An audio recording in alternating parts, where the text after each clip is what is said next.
তো এখন আমরা বোরের মডেল পড়ার পর পড়ব কি how electrons are distributed in cell. এটা শুধুমাত্র বোর দেয়নি, নিলস বোর দেয়নি, তার সাথে বিউরি নামক আর একজন সায়েন্টিস্টও এখানে হেল্প করেছিলেন। তারা দুজনে মিলে একটা ফর্মুলা দিয়েছিলেন, যে ফর্মুলাটার নাম কি, যে ফর্মুলাটা হলো, আমি যদি ফর্মুলাটা লিখি, এটা হচ্ছে 2n² ফর্মুলা।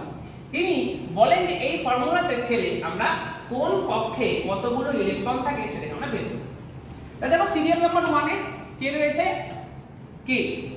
কে কক্ষ রয়েছে, যেখানে n = 1, তাহলে আমরা সূত্রে ফেললাম, তাহলে এখানে কতগুলো ইলেকট্রন থাকবে, দুটোই থাকবে।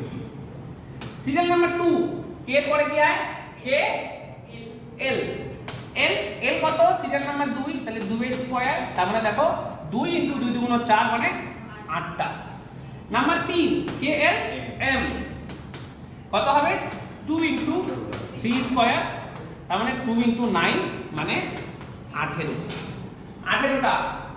নাম্বার 4 n, তার মানে 2 × 4² তার মানে 2 × 4 = 16 মানে 32। তার মানে কি হবে, সাজাতে হয়, দেখ 2 ম্যাক্সিমাম বলছি, 8 18 32 এভাবে সাজাতে হয়। এবার ধর কারোর অ্যাটমিক নাম্বার আমি বলছি 20, তাহলে তার কে তে কটা থাকবে, এল এ কটা থাকবে, এম এ কটা থাকবে। কে তে দুটো করে দে ম্যাক্সিমাম, কটা চলে গেল, দুটো চলে গেল, থাকলো 18টা। এখানে কটা আসে, 8টা, কটা থাকবে 10টা, ওখানে কটা যায়, 18টা ম্যাক্সিমাম যায়, তাহলে আমি 10টাকে এখানে ইজিলি দিয়ে দিতে পারি। সোডিয়ামের দেখ 11টা, তাহলে কি হবে, 2 8 1। এবং এই লাস্ট কক্ষপথে থাকা ইলেকট্রনগুলোকে আমরা বলি ভ্যালেন্স ইলেকট্রনস।